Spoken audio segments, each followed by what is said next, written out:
Ajang MotoGP Mandalika 2022 yang berlokasi di Pertamina Mandalika International Street Circuit akan segera digelar.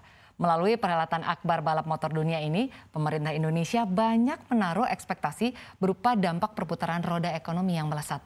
Lantas sejauh manakah efek dari pegelaran ini dan apa saja hal menarik dari serba-serbi MotoGP Mandalika 2022 di Indonesia? Nah, selengkapnya akan kita ulas bersama dalam MotoGP di era Jokowi. Ya, dampak positif dari MotoGP di RI ini, Presiden Joko Widodo mengaku bangga karena kini Indonesia memiliki sirkuit motor bertaraf internasional dan dapat disandingkan dengan sirkuit balapan negara lainnya.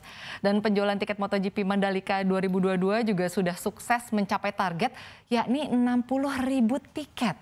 Nah, menimbang animo penonton, Jokowi pun optimis ajang MotoGP Mandalika 2022 kali ini secara umum bisa memberikan keuntungan sebesar 500 miliar rupiah. Namun demikian, Jokowi menyatakan evaluasi keuntungan RI bisa lebih jauh akan disampaikan oleh pemerintah usai acara tersebut berakhir. Jadi nanti kita lihat saja ya berapa banyak cuan yang kita peroleh dari perhelatan akbar balap motor dunia ini. Cuma pastinya salah satu poin penting dari digelarnya MotoGP Mandalika 2022 ini adalah ramalan bahwa konsumsi aftur akan turut terdongkrak.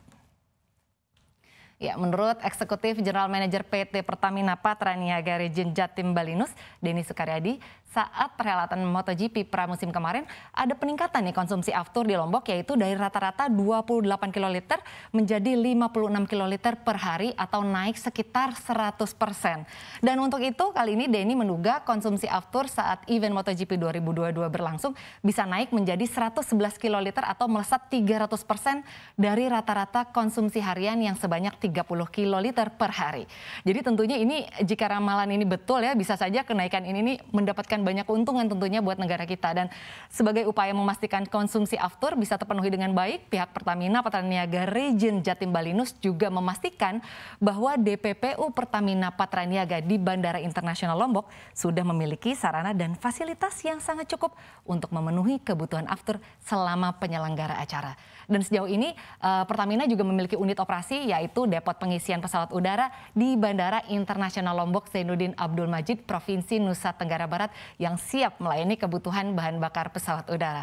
Nah, itu adalah sejumlah keuntungan awal yang bisa kita raih dengan perhelatan MotoGP Mandalika 2022. Tetapi bagaimana sih dengan fasilitas seperti misalnya hotel, prokes, kesehatan yang diterapkan? Untuk mengetahuinya kita beralih ke slide selanjutnya. Iya. Jadi belum lama ini pemerintah mengeluarkan aturan perpanjangan pemberlakuan pembatasan kegiatan masyarakat atau PPKM di luar Jawa dan Bali. Dan di samping itu juga dalam Inmen Dagri nomor 17 tahun 2022 pemerintah mengeluarkan beberapa aturan soal pegelaran MotoGP di sirkuit Mandalika, Lombok Tengah, Nusa Tenggara Barat. Jadi pemerintah pusat ini memutuskan Lombok Tengah berstatus PPKM level 1, kemudian dan pegelaran MotoGP bisa diselenggarakan dengan penonton yang datang ke lokasi. Tetapi perlu diingat ada batasan jumlah penonton di sirkuit. Lalu meski tidak ada kewajiban untuk melakukan tes COVID-19 sebelum menonton nih, tetap aja ada batasan-batasan, yaitu para penonton juga harus sudah mendapatkan vaksin COVID-19. Nah, lebih rincinya kapasitas penonton perhelatan internasional tersebut adalah 60.000 orang. Ya, dan sebetulnya sih sebelumnya harusnya bisa mencapai 200.000 orang, namun karena pembatasan ini hanya 60.000 orang. Dan bukan hanya penonton, tapi juga semua pembalap, kru, dan juga semua yang bertugas di sana itu harus sudah mendapatkan vaksin COVID-19 yang lengkap. Ya, dan di tengah kelonggaran dan kemudahan yang diberikan untuk acara ini bisa sukses berlangsung, sayangnya ada persoalan tarif hotel. Jadi nih tarif hotel di Mandalika dikabarkan tengah melonjak berkali-kali lipat jelang penyelenggaraan MotoGP Indonesia Grand Prix pada 17-18 Maret 2022. Kabar ini dibenarkan oleh Ketua Umum Asosiasi Travel Agent Indonesia, Pauline Suharno, dan juga oleh Sekretaris Daerah Provinsi Nusa Tenggara Barat, Gita Aryadi. Gita bahkan menyatakan minat menonton langsung ajang MotoGP dimanfaatkan oleh sejumlah pihak untuk mendapatkan keuntungan instan begitu ya. Jadi kita juga paham kalau penonton itu secara jelas sangat tinggi, tapi seperti tadi di slide sudah di awal kita lihat bahwa tiket saja sudah ludes terjual, namun harga hotelnya ini tinggi sekali. Tapi ada unsur kesengajaan nih sepertinya untuk mengeret harga tiket oleh para pengelola hotel ya. Pastinya sih penyedia kamar hotel atau penginapan memang diperbolehkan menentukan tarif sendiri, tapi dengan batasan yang telah diatur dalam Pergub nomor 9 tahun 2022, yaitu pemerintah provinsi telah menerbitkan mengenai harga jual kamar hotel. Ya, dan bagi calon penonton atau pengunjung yang mungkin bingung, sebetulnya sebelumnya memang masih ada banyak pilihan dan paket-paket yang ditawarkan oleh agen perjalanan ya. Jadi misalnya ketika bukan hanya membeli tiket untuk menontonnya saja, tapi ada bundlingnya juga dengan pesawat, lalu juga dengan hotel, lalu kemudian juga ada paket pariwisata untuk keliling-keliling di sekitar Lombok. Jadi pintar-pintar nih kalau misalnya kita milih ya paket perjalanan mana yang sesuai gitu. Kita lihat slide selanjutnya.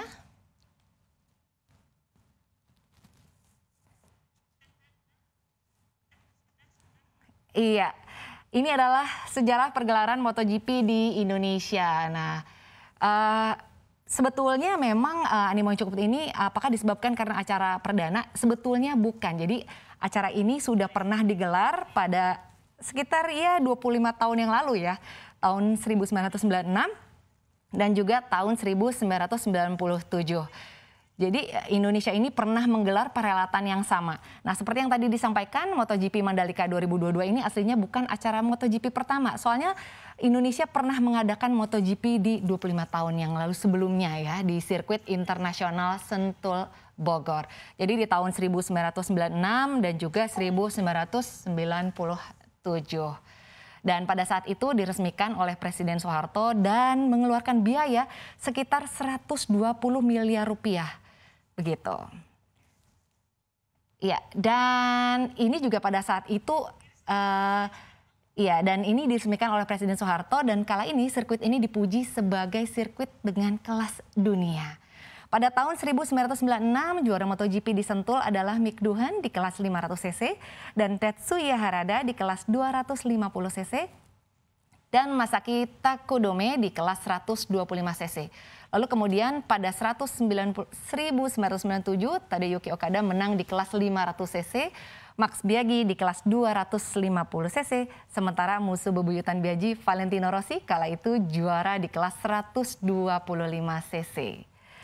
Ya, jika kita lihat kilas balik pergelaran MotoGP di Indonesia sebetulnya memang banyak hal yang menarik ya. Dan semoga saja pergelaran MotoGP Mandalika 2022 ini semuanya bisa berjalan dengan lancar. Dan tentunya seperti yang diharapkan Presiden Joko Widodo, ajang MotoGP Mandalika 2022 ini bisa berdampak positif bagi dunia pariwisata dan juga kepada ekonomi lokal dan regional kita khususnya di wilayah Lombok Tengah. Sehingga pada akhirnya acara yang telah lama dinanti-nanti ini bisa menjadi bagian dari agenda pemulihan ekonomi nasional.